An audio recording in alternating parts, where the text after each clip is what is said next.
Hello and welcome to our podcast. आज हमारे साथ एक नए गेस्ट जुड़े हैं जिनका नाम है प्रद्युमन पांडे, जो कि बिहार से हैं। आज हम ऐसे मुद्दे पर बात करेंगे, ऐसे सवालों पर बात करेंगे जो शायद कभी ना कभी आपके मन में भी जरूर आए होंगे।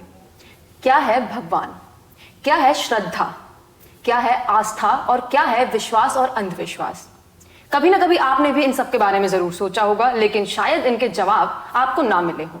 आज हो सकता है कई अनसुलझे सवालों के जवाब आपको मिल जाए, कई अनसुलझी पहेलियां सुलझ जाएं। तो आज बात करते हैं प्रद्युमन पांडे जी से। नमस्कार जी। नमस्कार। आपसे सबसे पहले हम सवाल से शुरू करेंगे। आपके लिए क्या है भगवान?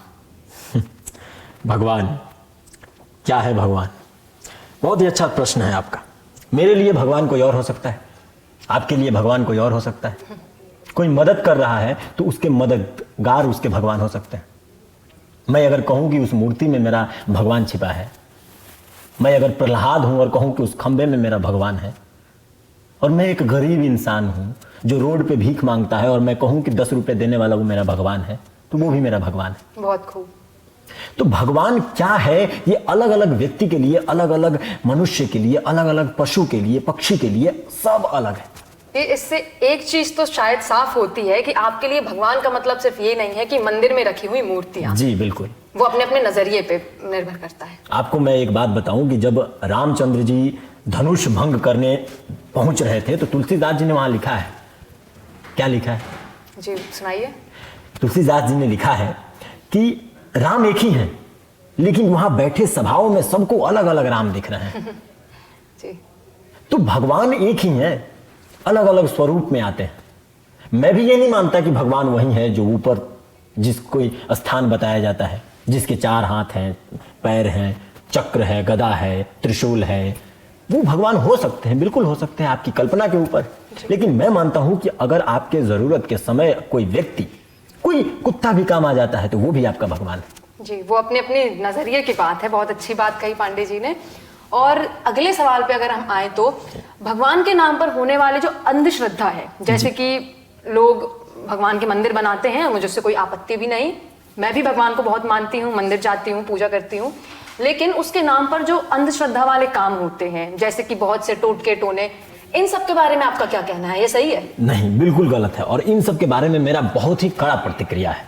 जो ये भगवान के नाम पे लोग ठगने का प्रयास करते हैं, जो भगवान के नाम पर जो कुछ भी ये किसी भोले भाले लोग को बहलाने का काम करते हैं, उसका परिणाम है ये हाल में आपने सुना होगा हाथरस जो यूपी का जिला है, वहां 125 लोग मरे गए। ये सब अंधश्रद्धा की बात है। तुलसीदास जी ने लिखा है उस रामायण में कि भगवान की चरण रज की वंदना की है उन्होंने। अभी इसका आप उदाहरण लेके मंच पर खड़े होके कह दीजिए मेरे भी चरण रज एकदम से पवित्र, उठा के ले जाइए, भभूति बांध कर लगा लीजिए, एकदम ऐसे नहीं होगा ना जी। आपको वो समझना होगा। जब तक आप अपने सचेत दिमाग से ये नहीं सोचेंगे कि बताने वाला क्या बता रहा है, मेरे लिए वो कितना इंपॉर्टेंट है। मैं आपको कह दूं कि आपको ये डाइजीन खाना चाहिए, अब आपको बीमारी होगा तभी तो खाइएगा। या फिर वो हमारे गुरु जी ने बोला है खाना चाहिए, ऐसा नहीं कर सकते ना।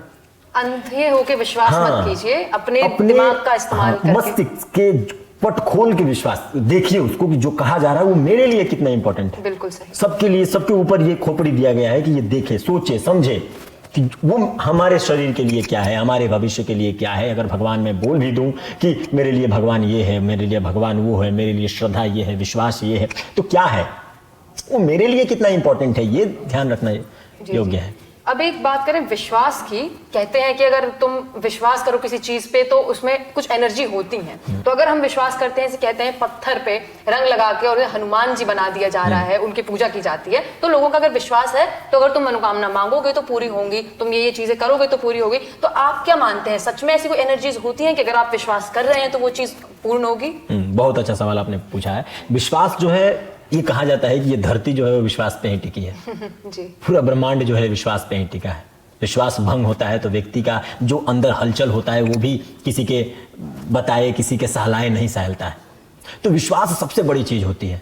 ट्रस्ट जो होता है, इंग्लिश का शब्द है ट्रस्ट, सबसे बड़ी चीज होती है। अगर आप किसी चीज पर विश्वास करते हैं तो उस चीज को अपने जगह से हिलना पड़ेगा। अगर आप किसी व्यक्ति पर विश्वास करते हैं तो व्यक्ति के अंदर हलचल होती है, वो धोखा जब देने लगता है, उस बात से मुकरने लगता है, तो उसके भीतर हलचल होती है, लेकिन वो उसको स्वीकार नहीं करता है। अपने मूर्ति की बात की कि मूर्ति में विश्वास करना चाहिए कि नहीं मानो तो देव ना तो पत्थर, सुना ही होगा। बिल्कुल बिल्कुल। तो विश्वास सबसे बड़ी चीज है और विश्वास होना चाहिए, लेकिन हर एक विश्वास का एक तर्क होना चाहिए, हर एक विश्वास का एक आधार होना चाहिए। हम साइंस पे विश्वास करते हैं। साइंस पे क्यों विश्वास करते हैं? क्योंकि साइंस जो है हमें प्रूफ देता है कि this is equal to this. जी, प्रूफ से अब अगर हम आगे बढ़े तो कहीं ना कहीं भगवान से जुड़ी हुई सारी कड़ी जो है वो माइथोलॉजिकल स्टोरीज पे, और उनमें से दो जो हैं वो रामायण और महाभारत है। तो उनकी बात करें तो आपके हिसाब से आजकल की जनरेशन, खैर बहुत से लोग हैं, बहुत से यूथ हैं स्पेशली, वो नहीं मानते हैं कि रामायण और महाभारत जैसी कोई चीज हुई थी। मैं अपनी बात कहूं तो मैं मानती हूँ, शायद आप यकीन करते होंगे, बट बहुत से हैं जो नहीं करते क्योंकि वहां चमत्कार वाली कहानियां ज्यादा थी। तो आपका क्या कहना है कि आपको विश्वास है कि जिस तरह के वहां चमत्कार होते थे, जिन चीजों से उन्हें जोड़ा जाता है आजकल, वो सब सही थे? देखिए, जो लोग ये नहीं मानते हैं उनके लिए क्या ही किया जाए। मानो तो देव ना तो पत्थर, मैंने अभी कहा, मानोगे तो होगा, नहीं मानोगे तो नहीं होगा। जो कई लोग नास्तिक भी हैं जो वेदों को नहीं मानते हैं, कई लोग आस्तिक भी हैं जो भगवान को भी मानते हैं, वेदों को भी मानते हैं। तो क्या आप उनके चमत्कारों को भी मानते हैं जो उनमें लिखे हुए? देखिए, समय को मैं मानता हूं, और समय क्या है, युग परांत युग समय बदलता रहता है।